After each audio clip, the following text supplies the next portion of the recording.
What's up, everybody? Dr. Shadi Rafich here from VetTriage. I'm here with an awesome gentleman, Tom, from American Association of Pet Parents. Tom, welcome. Oh, thank you for having me. Excited to be here. Thank you for being here for sure. So, for those who don't know, Tom is part of the American Association of Pet Parents, the AAPP. And I figure, Tom, do you want to kick this thing off by telling us what your organization does?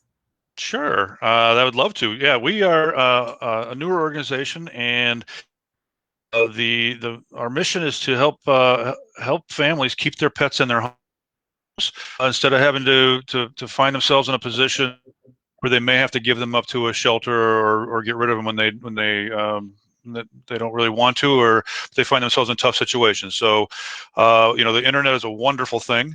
It has a lot of information on there, but we've almost reached the point where there's so much information it's tough for a person to find what they need quickly and to be trusted. And so we're going to bring all that information together. We partner with groups like VetTriage as another who can help bring that expert level information into one spot, into our website and our social media, so that pet parents, pet owners can find that information when they need it, and find a bunch of other fun information about their pets on our site. That's fantastic. What and the website is what? AAPP dot. It's myaapp.org. That's fantastic. Great. Would you say that have you seen an influx of folks utilizing your site since the pandemic? Was there any dramatic change with that, or does it seem pretty stable? We're starting to see an increase. Like I said, we're relatively new, so we're getting the word out there. So we're seeing a great increase, and part of that is people are finding out about us, but also, I think we're going to start seeing a lot more now because as things open up, people start to go back to work. The hope is that they won't turn their pets in, but we're predicting that there'll be a certain number of people who start to experience pet behavior issues, because their pets have been around 24 hours a day for the last year with their families. Now the families aren't going to be around as much, and so they may be experiencing some unwanted behaviors. And so pet families will be looking for help to keep to save their houses sometimes, and Sure. in that case. So yeah, we're starting to see pet behavior articles increasing a lot. Yeah, separation anxiety is a big problem. I mean, in general, and I think especially with the pandemic, I agree. We have a blog on vettriage.com website, and I have a video on my YouTube channel about separation anxiety and behavior issues. And I agree, we're going to see an influx of that for sure. And it's a problem. It's difficult. But it's interesting because at the same time, I think you have the same sort of data. We've seen an increase in adoptions over the pandemic. Mm-hmm. So which is great. More animals in more homes. But that Absolutely. they usually does translate to, unfortunately, not every animal staying in those homes. You know. That's absolutely right. That's a big factor that people are watching for now, and of course then the the the fear of a housing crisis when safeguards are lifted for people who rent, and so then we have families who are going to find themselves in some financial issues, financial troubles. That's another. There's also that financial issue, that financial situation. So we try to dig up the resources to help families in financial situations. Our membership, we just may seem silly at times, that if we can save somebody a few bucks on a gallon of gas, somebody, that's a few extra dollars they have that they could maybe, take it, give toward their pets. So that's our whole is, we are not the experts on everything, and some might say not an expert on anything, but we go out and find great partners to work with that are trusted and can bring those resources to pet families. Absolutely, yeah. And we've loved the partnership with you guys. Of course, it's fantastic. It makes sense. You can access information through your site with any and all pet information that you need, and then of course the triage at home 24/7, any species telemedicine service. So Absolutely. it works quite well in conjunction. Who else have you guys partnered up with to help with this cause? So it's kind of funny. So we just started working with a realtor through the guaranteed rate family, and what his offer is for people who would go through our site and find him, and if they were to get a new mortgage, he would be lowering their rates, and then he's going to make a donation back to actually any of their choice. So we're able to send that. They get great rates and get great help for themselves, save some money on the front end, but then they also get to make a contribution to a shelter, which would save, if it's a place that they would normally donate to, now they get $500 that could go to their choice of shelters. So we have quite a few others that we're in the works with, bringing them on board. We're working with a popcorn producer, so we're going to have some popcorn available, and so things like that. Of course, we're talking to pet stores and pet supplies places. So of course that those very in your face kind of obvious ones that we're going to be partnering with, but we're looking really to anybody. We're looking for like grocery stores, just your everyday average life, right? That we're spending a lot of money on. Prices are just going up. Inflation's going up. Everything's getting more expensive. So, I mean, heck, I filled up my car today and don't even want to look at how much it cost me to fill that thing up. It's just getting so bad. So any little thing we can do. So we're adding partners all the time to the site.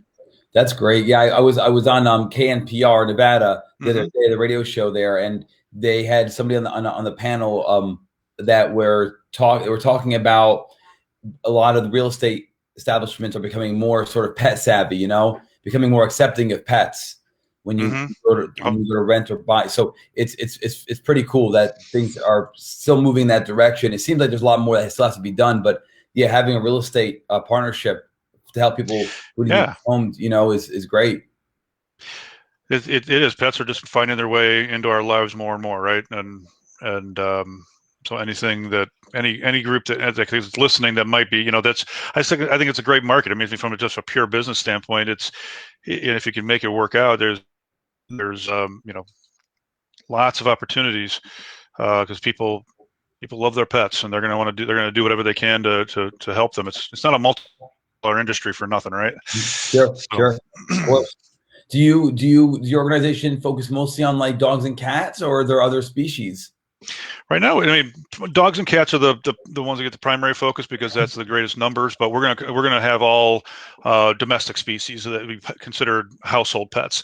Not saying we would never get into the farm animals and things of that nature, but right now we'll be looking at everything from your little bunnies and hamsters, and we're actually trying to find, like I said, we don't want to sign experts. We want people that are well trusted, so that if someone comes to our site, and again, the reason we're partnering with you is because when somebody says, do you recommend VetTriage? Well, they're on our site. So yeah, VetTriage is the place to go. So for like reptiles, we're trying to find those experts, because reptiles is a good example that they can really, if you don't take care of them properly, they can really suffer. And so we're seeking those experts who can provide us with interviews and blogs and just general information or links to their sites that are sources for families. But cats and dogs primary spot right now, but we're going to definitely be having other little critters that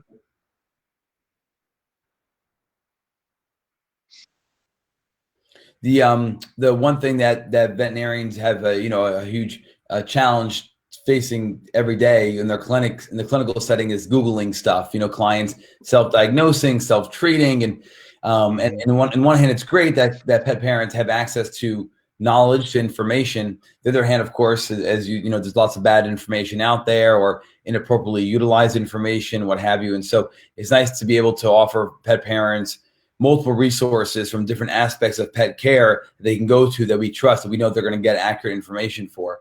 So it's really great. Well, that's the whole idea. And again, when you need the information, you need it, right? And that's one of the things that I love about your guys' service, because it's 24 hours and somebody can call up, so that if your pet is experienced on my example is just over a year ago, my previous dog suffered a medical emergency on a Saturday, 4:30 in the afternoon. And I'm in the industry. I'm supposed to know who to call, and I completely panicked. I didn't know who to call. I couldn't remember my own phone number, let alone who to call, right? Yeah. And it was also during COVID, so I did a Google search to find out what veterinarians might be open. And I see, and if you Google search and you put in emergency vet, every veterinarian comes up emergency in their title, rightfully so, but they weren't all open 24 hours, and they weren't open all open because of COVID. So I ended up calling several places that were closed before I got hold of somebody who could say, Tom, you need to call. So it's, for me, what we want to provide is we want people to think of us as like a place that they could find, in that example, you guys quickly, so they could talk to somebody. I could have said, hey, this is what the symptoms are. This, I can't find anybody open. What's going on with my pet? And it might be a behavior issue. I mean, sometimes, sometimes you put up with a behavior until it happens one too many times, and then the family's made that decision. That's too many times you've chewed up my couch. That's too many times you've done something. And they need those answers quickly. And Google search is awesome. So I'm not here to berate that, because there's a lot of good information. But if you're just a pet owner, and I say just a pet owner, it's like me being just a car owner. If I went out and Google search how to take care of a car, I wouldn't even know where to start to read to figure out how to fix my car. And that's how most pet owners are, right? They're great pet parents. They love their pets. They're part of the family, but they don't have all the time in the world to research good and bad. And that's why we want to exist, and we want to point people to the right, be that middleman. We want to just say, you know what, it's not us. It's, we're going to partner with those that you need to trust. Absolutely, absolutely. And I definitely feel for you with that car example, because I am not a handyman myself. So as soon as something goes wrong, I'm just like, I got to call somebody, and that's the end of it. But when you're dealing with a biological organism and a medical condition, time is of the essence. And so it's even extra prudent that you need to find somebody quickly. So absolutely, it makes without a doubt. So tell the folks that watch this on VetTriage and my own social media, they know my story and VetTriage's story, but tell them about you. How did you get into this? What made you get into AAPP? Oh my gosh. So, I long ago, I was in corporate America after college and stuff, and spent 14 years in corporate America. And I actually just went and was stressed out and decided to go walk dogs at a shelter one day, and to relieve my anxiety, and started volunteering and fell in love with not only with the animal side, but just I really like the nonprofit world. So fast forward, I became an executive director of an animal shelter, and that's one of my. I'm the CEO of a shelter in the western suburbs of Chicago, along with the CEO of AAPP. So I do run a shelter every day. I get to see the animals coming in, and that's really how got me into the American Association of Pet Parents, is that I've seen these animals coming in. My shelter, we get them in, and we get all these stories, and everyone assumes that if somebody gives an animal up, it's because they're a bad person or they're a bad family. They didn't love their pet. That's usually wrong. I mean, yeah, we get some people that are, there's bad people everywhere, right? But most people that have to bring a pet in, they're very upset. We actually have a separate bereavement room so people can say goodbye to their pet that they have to give up because there's something going on in their life that they just couldn't overcome and keep their pet. And that's really where it started from, was what can I do? So I just did a search one day. I said, well, what if my dog had separation anxiety? Just for the fun of it, I wanted to see what I would find. And I was confused. There were sponsored ads at the top of the list, and then you start scrolling down, and there were 5-page long articles that, if you're not a behaviorist, animal behaviorist, read the dang thing and figure out what it says. There was nothing that would really make it easy for the layperson to understand. And that's where this came from. But I said, I know lots of people. I know behaviorists. Steve Dale, I don't know if you're familiar with Steve Dale. He is a behaviorist here in Chicago, has a nationally syndicated radio show about behavior. We have him writing for us. And so he was one of the first people I went to and just said, hey, Steve, you're an expert. I trust what you say. Will you write for us? So he writes for us. And then VetTriage was one of the first ones we came to and said, look, you guys are experts. You have a great service. You provide a need for what people, people need. You provide the service what people need. And so I didn't want to reinvent the wheel. I don't want to do what you do. Again, you're the expert. You're good at this. Steve is good at what he does. I reinvent that. But I look at myself as the American Association of Pet Parents. Can we bring that together? And so that was really the impetus of how I started it and why I started it. That's fantastic. Yeah. For a short time, I was chief medical officer for Hearts Alive Village in Las Vegas, and they opened up a clinic. They're the great rescue organization, and yeah, it's tough from the medicine side as well, because you're trying to take care of folks who have pets, low income households, and they need stuff done. A lot of times need surgery, and so you're trying to balance doing it at low cost, but be able to at least be able to pay your staff and take care of all the overhead expenses. So it's a tough balance, and I like that you made the point that most pet parents that have to get rid of their pets are not doing it for selfish or malignant reasons. They're doing it because of circumstances outside of their control. They have no control over, So what would you say the more common reasons that pet parents have to abandon their or rather put their pets up for adoption is it usually financial, or is it medical stuff? Financial's a big one, but and the financial usually is around a medical condition.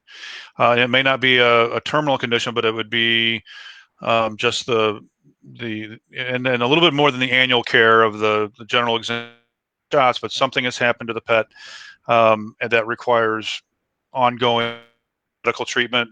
It might be diabetic, or might be something of that nature that needs extra medical care on a regular basis. And so the monthly bills start to add up. So from the financial side, we are seeing those folks that are really in dire financial need, that obviously are getting kicked out of their house, or they're moving, and they're really struggling as a family. But oftentimes it is the vet bills that they just can't afford to cover. And then we just see also life changes would be the second one. People are either moving, or they get married and the spouse is allergic. The child is born and they're allergic. We see a lot of situations, at least here in Chicago, and I'd imagine other larger metropolitan areas, where, and you just mentioned low income. So the low income families are really big on our mission list, because what happens a lot is the pet will get loose for whatever reason. Somebody opens a door, the handyman leaves the gate open, whatever it is, the pet gets lost. But there's not resource deserts, right? And you know this very well in the vet world. There's resource deserts in these communities that need it the most. So the pets by the animal control or the police and taken to a shelter outside of the community. Now the family doesn't even know where to start looking to find that pet. Sure. Right? They don't know where to go. So their pet is sitting there, could be brought back home, could be a loving family, could have plenty of resources, everything. They just can't find the pet. So from a stray perspective, we get a lot of animals that way, is that they just don't find the owners. And the assumption is there's a lot of owners out there looking. They just don't know where to find their pet, because the pet is, taken to a community, 2 communities over, and they have no reason to go look there. Yeah, for sure. One of the things we're trying to fight for here with VetTriage is to allow veterinarians through telemedicine to be able to prescribe medications, because what happens is it's not enough just to access a veterinarian virtually because you live in a rural area, but it would also be hugely beneficial if we were able to actually prescribe medications for those folks, because they have no option. There's nowhere else. Right. There's nowhere for them to go. Right. So it becomes a problem. And right now the law is now that there are some states that are opening up, but the majority of states either have not addressed it yet or are against it. So we're trying to have these current antiquated statutes expand to allow us to do more things as televeterinarians. I'll sign that petition for you if it helps. I don't know if it'll help or not, but I'll sign it, because there really is there's a tremendous need, and as you know better than as well or better than anybody, pets bring so much more to people's lives. They bring so much to people's lives, and in a situation that life is tough and you're living paycheck to paycheck, and really the family's trying to get through, to have that pet in your household can be a calming effect. And like you just said, being able, they're resource deserts. They can't medication. So if you could prescribe them and get them to them in a way that their pets will be happier and healthier, than the family will be too. Yeah. There's study after study after study of that. There's no debate about what good things pets do for us. Absolutely. We actually have a question in the chat from Bill Johnson. Bill asked, "Does it matter where I live, or do you have resources for every state?" It does not matter where you live. We are finding both national resources as well as local resources.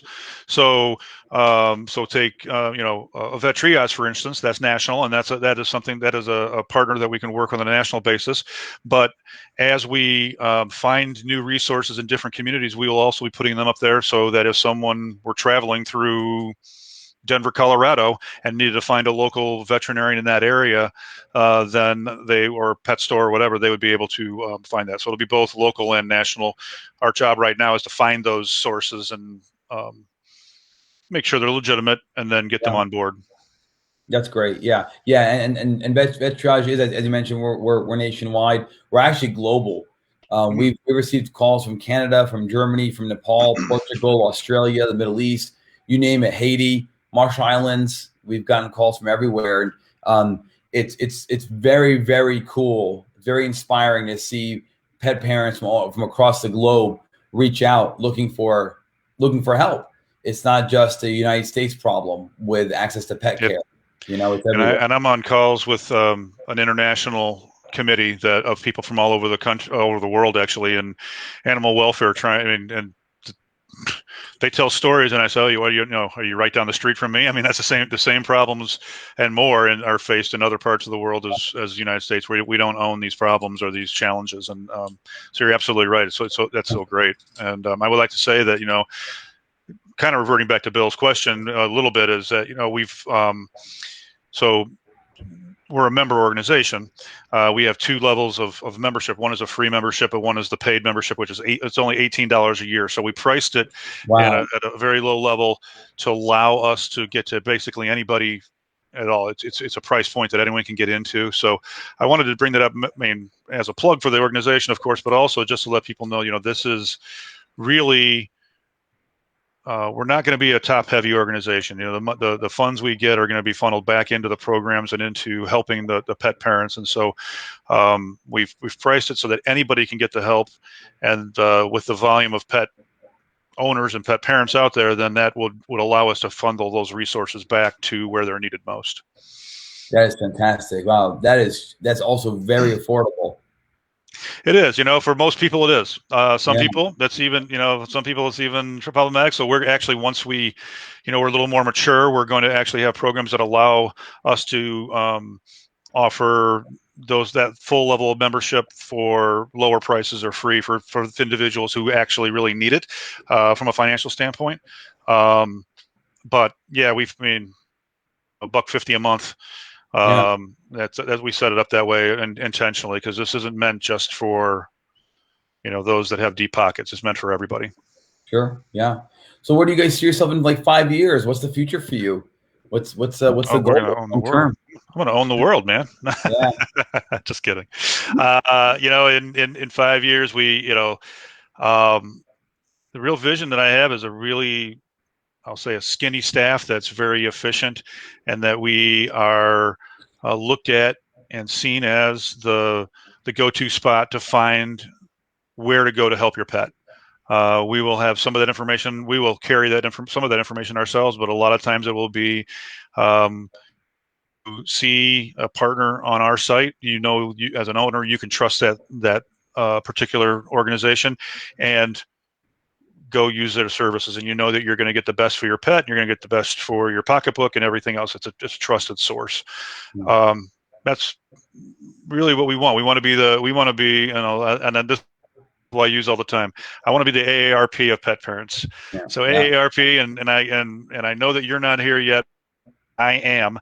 You know, when you turn 50, AARP knows you. I don't know how they find you. And I got my invitation the day I turned 50 years old. I got my AARP invitation. But you know what? If I needed it, you know, as I get older, as I need things to do, want to keep healthy, keep active, find activities, save money, all that stuff, that's where I go. You know, American Heart Association, another one. You know, just think about large organizations that do such good that you know that if you get information from those sites, they're trusted. You may agree or disagree with them. It doesn't really matter. And that's not what the point. The point is that you don't have to worry about whether it's just somebody sitting at their computer and having fun one day and saying, "Yeah, this is how you take stuff." So Yeah. that's what we want to be. We want to be looked up. I mean, I want us to be at that name of just saying this is a trusted source. Absolutely. Absolutely. Yep. Yep. Yep. Absolutely. I share your goal as well with VetTriage, of course, and every month it gets better and better, and so you know we'll get there together, man. Fight the good Absolutely. fight. Well, thank you so much. Tell folks again before we end here where they can find you, where they can find AAPP information, and I encourage folks to definitely visit those resources to get all the trusted information you need for your pets. So you find us at www.myaapp.org. And my information's right on there, but Winkle at myaapp.org is how you can find me. Love to have anyone communicate with me and contact. That would be awesome. But check out the site. If you see something, any questions or anything, please reach out to me. My information's on the site and how to contact to us. But we would love to have, everyone out. And I can't thank you, VetTriage, enough, because you guys were, adopter, right? You jumped in early with us. We've been working together for several months now. You took a chance, and we hope that's worth that chance. But I know selfishly, it's been worth it for us side. So we're getting a great deal of benefit of partnering with you because you guys provide such a great resource. So we want to thank you also. And likewise, I share the same sentiment. Thank you so much, Tom. This is keep doing the hard work you're doing. Anything we can do on VetTriage's end, obviously, to help out, let us know, and we'll keep moving forward.